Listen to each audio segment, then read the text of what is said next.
Hey, everybody. I know it'll take a couple seconds for you guys to hop on as I'm sitting here with author Chelsea Elliott. Thank you all for joining us tonight and welcome to the Parenting and Bonding with Children's Books podcast. You guys know that the whole purpose of this podcast is to speak to parents about how to use the books, to bond with their children, have greater conversations with their children, and how to teach lessons through the themes in children's books. So we're here tonight with Chelsea Elliott, MSW, and we're going to talk to her about her publishing company and also her fabulous book. So I'm just going to introduce you, Chelsea, give them a little information and hopefully not say too much. Okay. Okay. So Chelsea is the author of Natalie the Monster Slayer and founder of Bedtime Memories Publishing Company. And her and her husband, as the parents of two little girls, she and her husband enjoy telling and writing bedtime stories that are fun, inspirational, and educational. With 6 more books in the works in her mental health series, Chelsea is dedicated to finding creative ways to help children learn how to express their emotions in healthy and meaningful ways. And we love that. Welcome, Chelsea. Hi, thank you so much for having me. I'm so excited to be here. We're excited that you're here. So how are you? I'm good. How are you? I'm doing okay.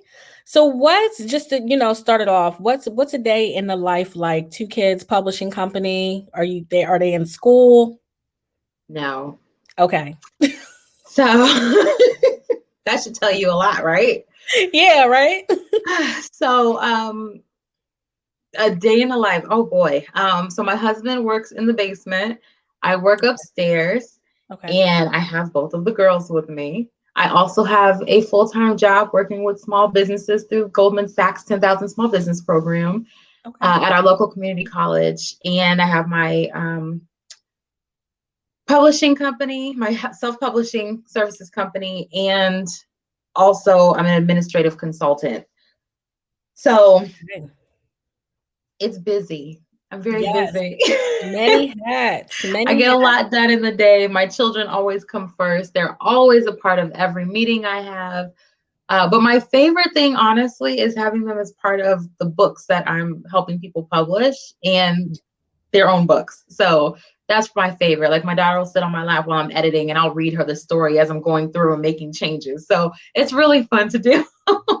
I love it. But yeah, it's a busy time, Yeah, that's one of my favorite parts as well. Doing the book thing is when I'm reviewing books that authors send in, reading them to Aiden and hearing his responses and stuff like that. It's so fun. So I get it. So we're going to talk about a couple things tonight because we're going to talk about Natalie's book, Chelsea's book, Natalie the Monster Slayer, and we're going to talk about her publishing company as well. So the book, Natalie the Monster Slayer. Oh, I didn't even ask you. Do you have a copy of it with you? Of course I do. Natalie the Monster Slayer. Yes. I love it.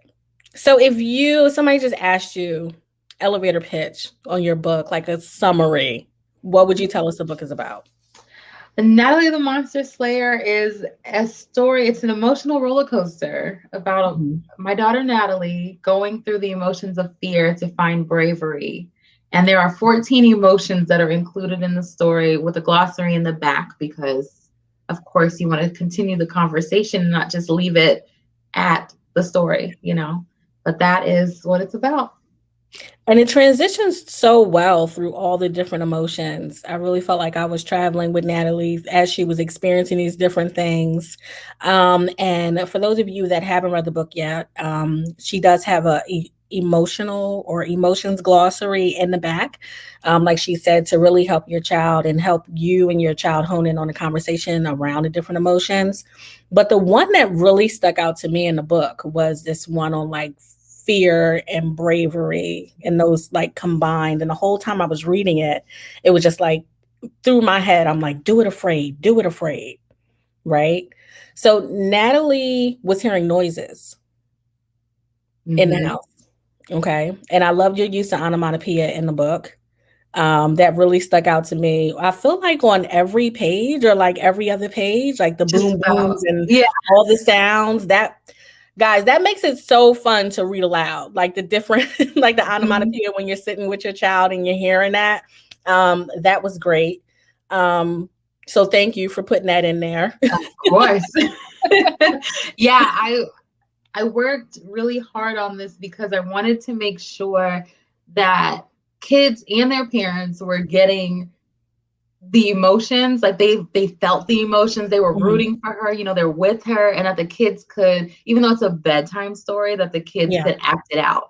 And I absolutely love hearing people's different versions of what all the sounds are like. So when I was writing it, I was like, what does a vacuum cleaner sound like? So I had the idea in my head, and then I asked Natalie, and I was like, what does it sound like, Natalie? And she told me, I said, first of all, that was way better than my idea of what a vacuum cleaner sounds like. But second, to hear a child's rendition of something that I had in my head in one way and she has in another. Like, I love hearing that. So I'm hoping that parents will let their kids make the sounds too and act Yeah. out the different emotions. And, if they're scared, like, oh my goodness, just Mhm. doing different things to reenact it and really absorb those emotions to understand what they feel like for themselves.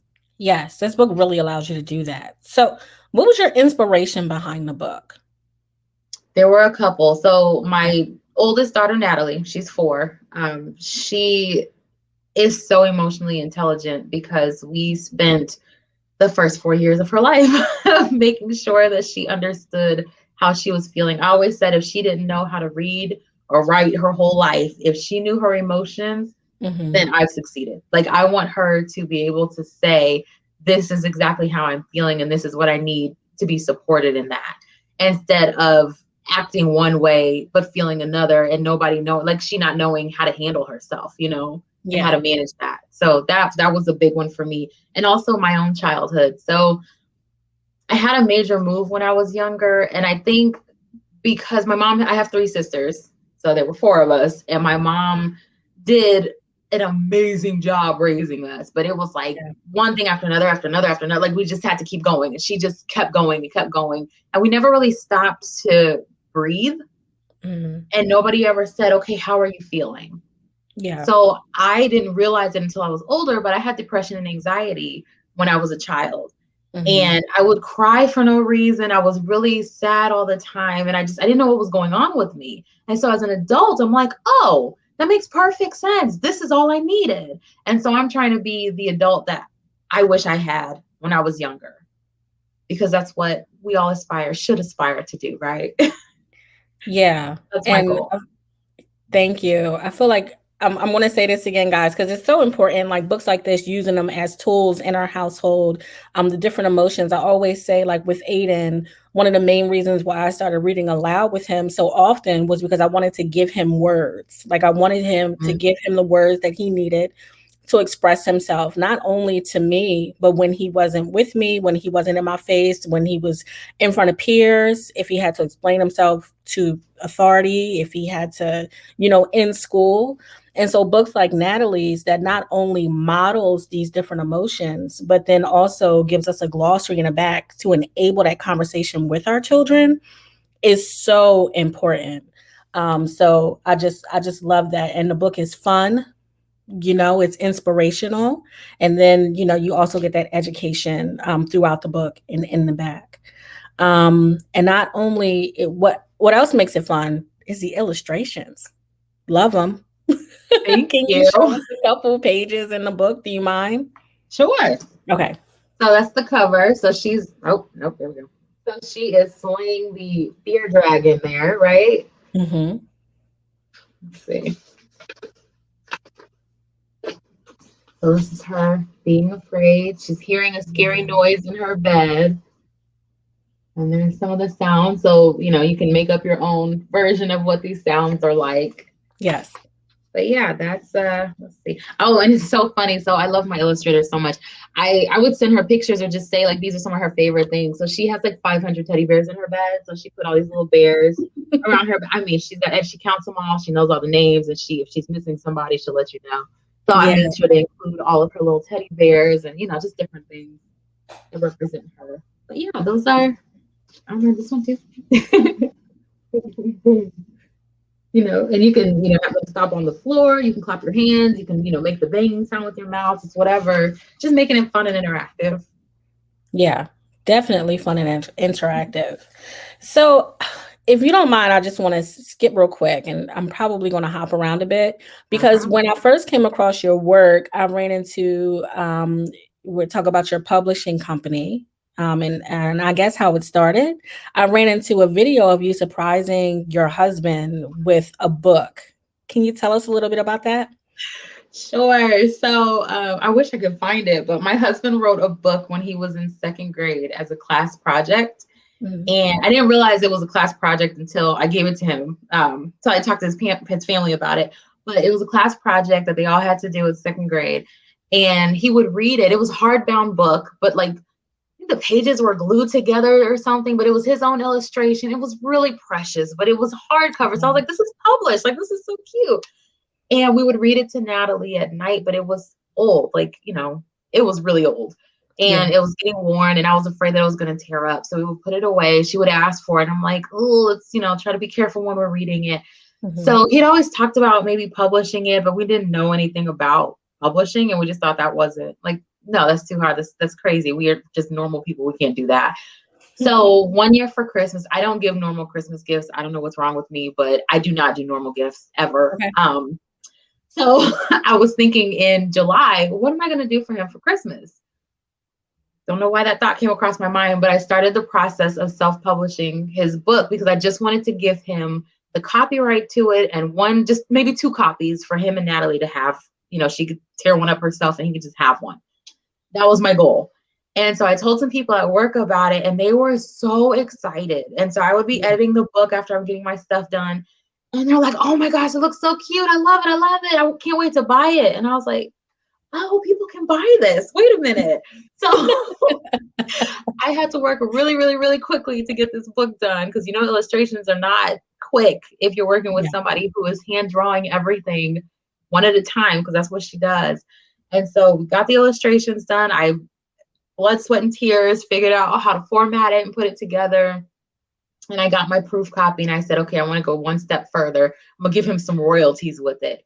So I was able to do all of that stuff. I think we got the copyright document the day after Christmas. But Wow. when I gave it to him, he gave me the reaction I was looking for. He's such a big baby. I love making him cry. But he was so excited, and just seeing that excitement on his face, knowing that that was something that he had wanted to do for so long, and then he had it, I was like, everybody needs to have this feeling at some point in their lives. And if I Yeah. can do this, anybody can do this. So I Mhm. started my company because I wanted to make sure other people knew it doesn't matter what your background is, it doesn't matter who you are, what your story is, your life circumstances. Everybody has a story. Mhm. Everybody can teach a child something, and everybody deserves to have a book published, whether an agent likes it or not. Yeah. Everybody has a book in them and they deserve to have it published. So that is my goal. I help people. If you are just thinking, oh, maybe I want to write a children's book, I have a program, a 7-day program that they can go through to get 21 or something like that ideas for writing a book. And I Mhm. help people go through the process from start to finish to get their book in hand. That is my ultimate goal right now. Okay. Okay. Sorry, So that was a you lot. guys, it's okay. I can see this is something you're so passionate about, and that's wonderful, guys. If you're watching, if you catch it on the replay, I put the website at the bottom of the screen so you can find Chelsea, the publishing company, and you can connect with her. There's all kinds of great resources on the site, the courses that she offers, all the books, all the authors that she works with. I noticed your illustrator, Juanita. I'm not going to try to say her last name again, but I noticed that she illustrates a few of the books that you have published. How did you meet your illustrator? So in my scramble to get my husband's book done, my my husband's book done, I Mhm. was looking through Fiverr and I saw her work. I found a couple of people that I really liked, but one woman was really busy. So I was like, well, let me go with this lady and see what she's like.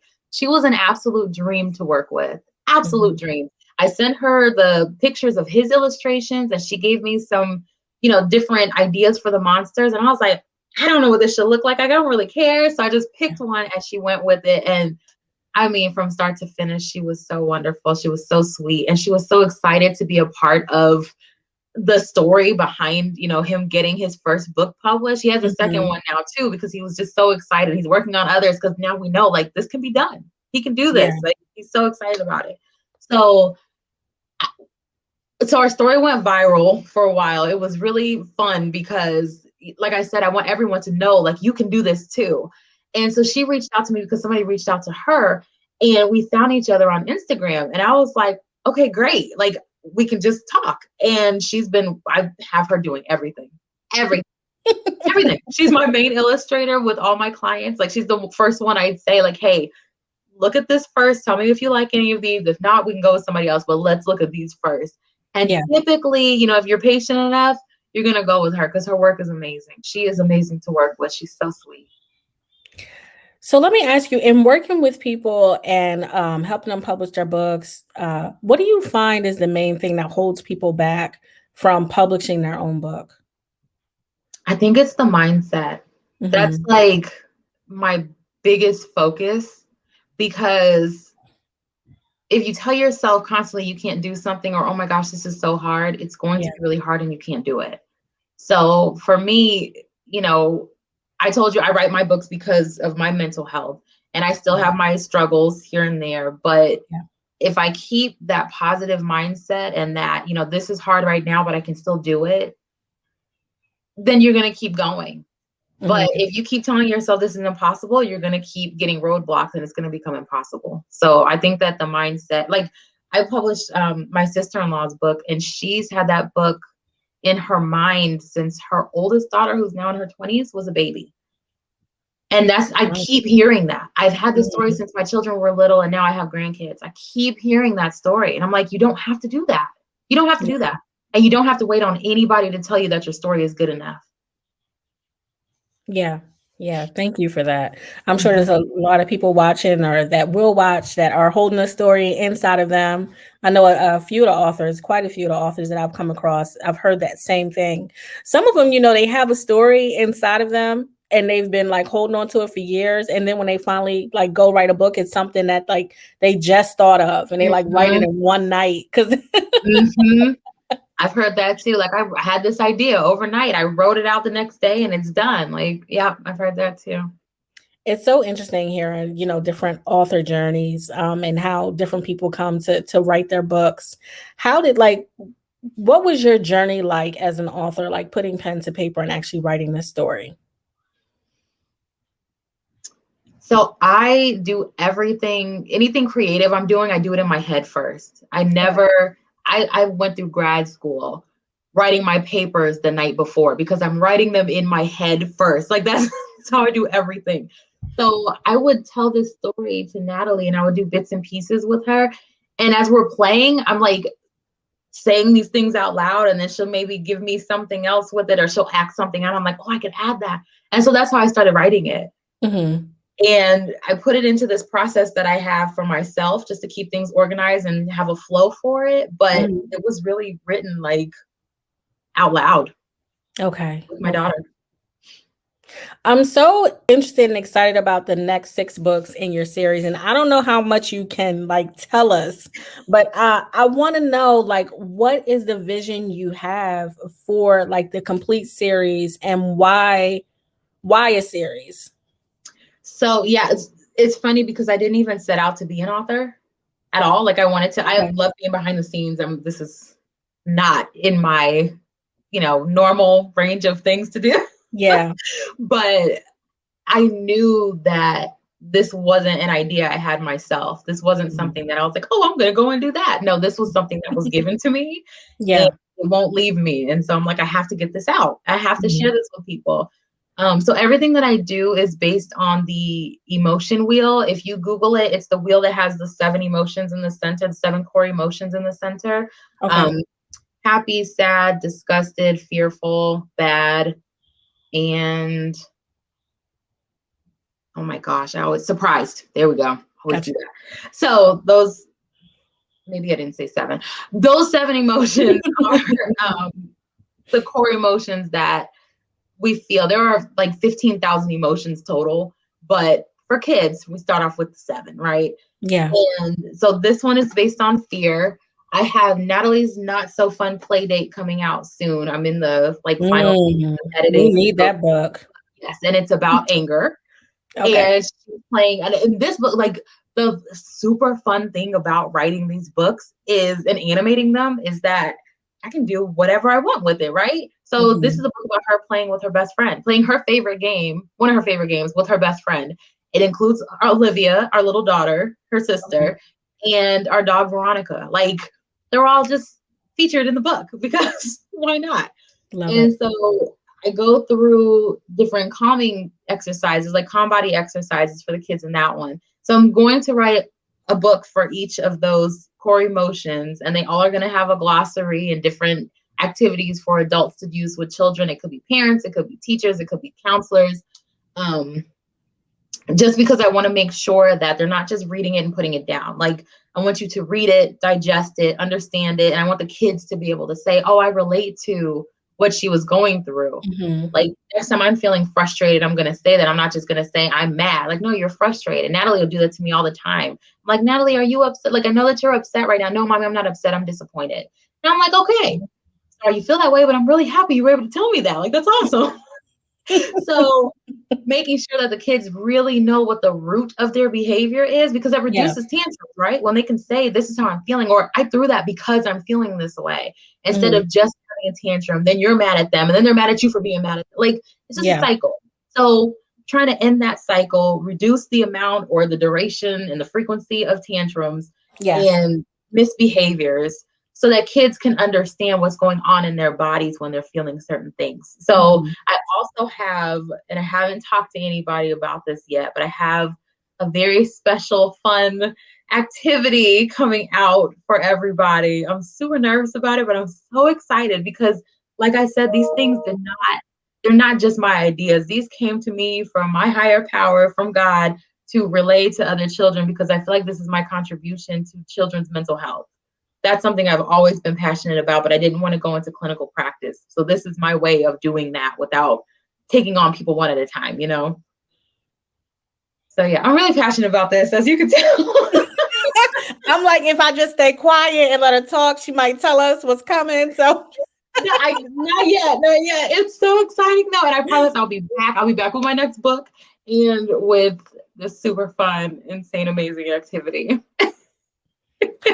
gosh, okay. All right. I guess I won't wait on it. So here's the thing. You said so many things. And one of the things I just want to touch on is the fact that she's 4, saying that Mhm. she felt disappointed. Isn't it like there's always this element of surprise because we spend so much time and I talk to the group and on the podcast all the time about giving our children words. I said it earlier today. But we're always so shocked, like when they actually come to us and they say something, you're like, where'd you hear that from? Well, we've been feeding this and Yeah. we've been wanting this from them. And then when they give it to us, it's just like, who taught you that? You did. You just Yeah. by reading these books and paying attention and making sure that they know how to express themselves. It's so good, and really digging into our kids' emotions at a young age can help to make sure that they're not needing that help later on in life. Not that there's anything wrong with that help, but helping them working out their emotions earlier on in life is just really helpful as they go into adulthood, right? Yes, that's definitely my goal. And some people have said, like people ask me, what's the age range for your book? It's for Mm-hmm. all kids. Like Yeah. I read it to my 8-month-old. Like why not? Right? Mm-hmm. Because their minds are sponges right now. And I know this from my personal self. There are things that people told me when I was younger that, I forgot, of course. But as I get older, I'm like, oh my gosh, I remember when so and so said that out of Mm-hmm. nowhere.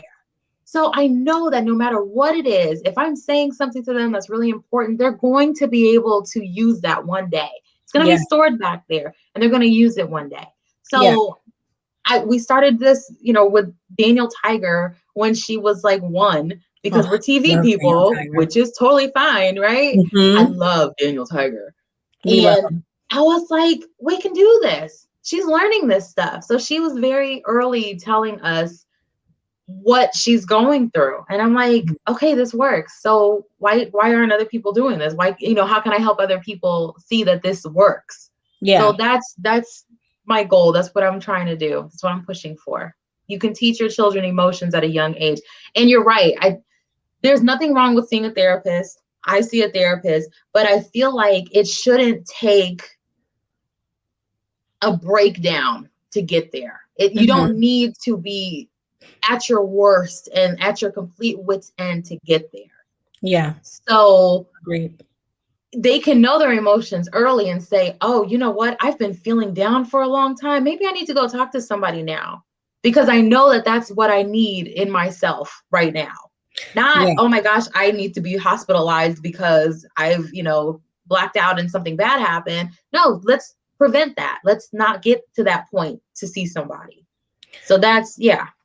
But even with a therapist, it can be very frustrating if you cannot really articulate what you're feeling. Oh, yeah. With a therapist. And so it's in either way no matter how you get there, you need to know how to express yourself. It's really important because it can be a frustrating journey if you oh my goodness, therapist and you feel like you're not getting anywhere, they can't read our minds. So yeah. it's And important. that also feeds into your relationships. Like, if you're in a committed relationship or a marriage and you don't know how to express yourself, what does that look like? Like, that's not good for anybody, it's not good for the family. So I think emotions are in everything that we do. They are everywhere. You cannot say, oh, this is an emotionless decision. I just don't believe in that at all. I don't. So I think that it's more important as you get older. Your EQ, your emotional quotient, is more important than your IQ, for sure. Yeah. And that's why so many schools and, I know in Aiden school are so focused on social emotional learning because they're coming to see, how important it is to really get to it at a young age. And books like Chelsea's that make it fun to learn about these things is just excellent.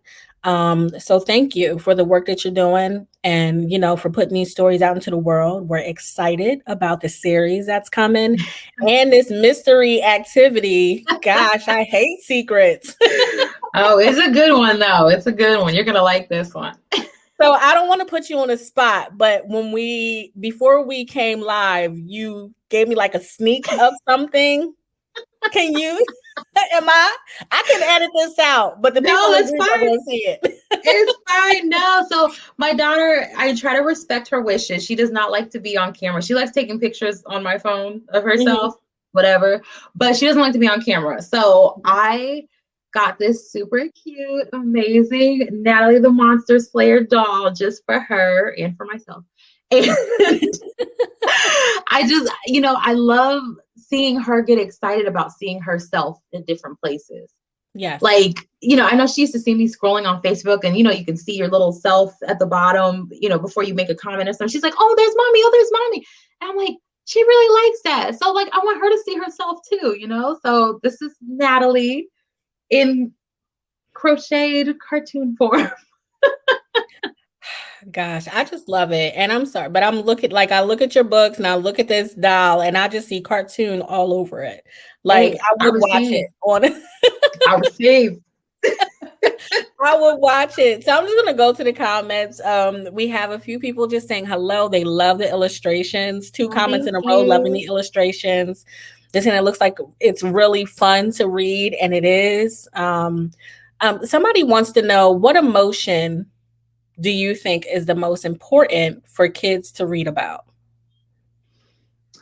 For kids to read about, the most important, I think, because kids are so emotional, it's important for them to have a holistic view of them, but really understanding their sadness, because that sadness can look like a lot of different things. It could look like anger sometimes, it could look like disappointment. It could there's so many different ways that sadness can manifest. It could look like them throwing tantrums and just crying and just, being so distraught over small things.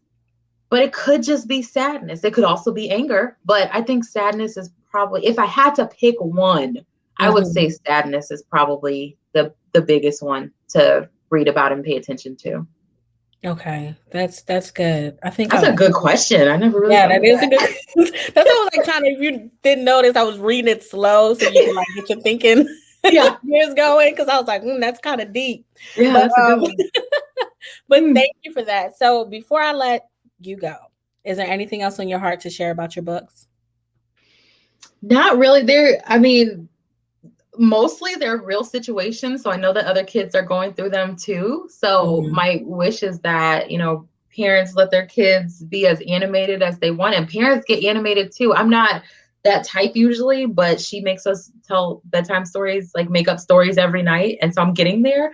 But I feel like having books that help you do that is really fun and important, but it helps them see the emotion in a different way. Like none of our emotions are bad. They're Yeah. all useful. They're all there for a reason, and we just need to know how to manage them. So that's really all I have left to say. Wonderful. So I just want to share real quick. I love that you said that she has you guys make up stories. Have you guys ever played this game? Aiden and I started playing this game. It's like, give me two words and I'll give you a story. So sometimes, like, if Ooh. he doesn't pick out a book at night, he'll give me two words. Like, he's always choosing like an animal. Like, so he'll say like tiger and jungle. Okay, that was a little easy. But so he'll give two words. Tiger and And cotton candy. How about yeah, that? okay. Tiger and cotton candy. That's interesting. You're an Mm-hmm. author. So so he'll give me two words and I'll give him a story and it's just so fun to see like what we come up with and I'll give him two words, he'll give me a story. So I just wanted to share that if you guys were ever looking for something fun before or after, you read the book. Check out Chelsea's work on her website and also on her IG. This is her IG up on the screen right now. Couple minutes. Okay. And then this is the website that you can find Chelsea at. Be on the lookout for her work. I know I will. I'm really excited about everything you're doing. So, again, thank you for sharing your stories with the world. Thank you. Thank you. All right. Everybody have a great night. Thank you for joining us. Thank you for sticking with me through that break that I had on the podcast. I really appreciate you guys all sticking with us there. So, have a good night, everybody. Bye. Bye.